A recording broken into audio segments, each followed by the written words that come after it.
In a triangle ABC, AB is equal to AC and angle BAC is equal to 40 degree. किसी triangle के दो side equal हैं ये कह रहा है और BAC की वैल्यू उसने 40 डिग्री बताई है, तो आपको एक्सटर्नल एंगल यानी कि बाह्य कोण का मान वो पूछ रहा है, आपको वो हमको ज्ञात करके बताना पड़ेगा। ऑप्शन आपके पास है 90 डिग्री, 70 डिग्री, 110 डिग्री और 80 डिग्री। मैं आपको बार बार समझाता हूँ कि जब भी ऐसा कोई क्वेश्चन आता है तो आप सबसे पहले फिगर बना लिया करें, काफ़ी कुछ चीज़ें वहीं से क्लियर हो जाती हैं आपको अगर आप क्वेश्चन को ठीक से विजुअलाइज करते हैं। ये ABC ट्रायंगल है जिसके दो साइड्स इक्वल हैं AB और AC, और इसका कहना है कि ये BAC जो है वो 40 डिग्री का है। तो आपने ये तो पढ़ा ही है कि अगर दो भुजाएं आपस में बराबर हो किसी त्रिभुज की तो उसके अपोजिट एंगल यानी कि सामने वाले कोण भी बराबर होते हैं।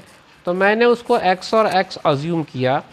तो अब पूरे त्रिभुज के लिए अगर देखूं तो x, x और 40 ये तीनों का सम 180 होना चाहिए।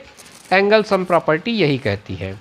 त्रिभुज के कोणों का योग 180 अंश होता है, जिसमें से दो कोण अज्ञात हैं और वो दोनों इक्वल हैं। तो आप पहले उन अज्ञात कोणों को निकाल लें। x और x मिला करके 2x हुआ।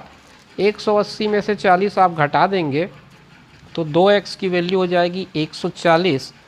इस हिसाब से x की वैल्यू आ जाएगी 70 अंश। x क्या था हमारा ABC और ACB।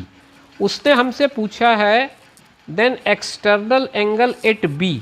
अब B पे आप एक्सटर्नल एंगल अगर ऐसे बनाते हैं तो उसको x को 180 से घटा करके निकालना पड़ेगा।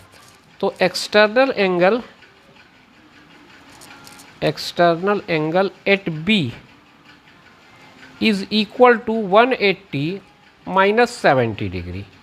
तो 180 में 70 डिग्री माइनस करेंगे आप तो आपको आएगा 110 अंश, 110 डिग्री आएगा।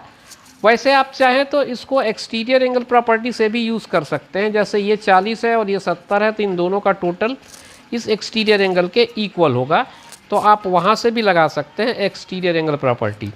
अभी हमने अप्लाई किया था लीनियर पेयर का कॉन्सेप्ट। लीनियर पेयर में वो ये कहता है कि interior angle plus exterior angle, interior plus exterior अगर हो तो उसका सम ऑलवेज 180 होता है, क्योंकि वो दोनों स्ट्रेट लाइन में आते हैं, स्ट्रेट लाइन बनाते हैं। तो लीनियर पेयर का कॉन्सेप्ट हमने लगाया। आप चाहें तो इसे एक्सटीरियर एंगल प्रॉपर्टी यूज़ करके भी बना सकते हैं। और उसके अलावा आप इसको अगर ये सोच रहे होंगे कि मैंने एक्सटीरियर एंगल इस तरफ एक्सटेंड किया है, अगर ये एक्सटीरियर एंगल इस तरफ एक्सटेंड करके बनाता तो क्या वैल्यू दूसरी आती?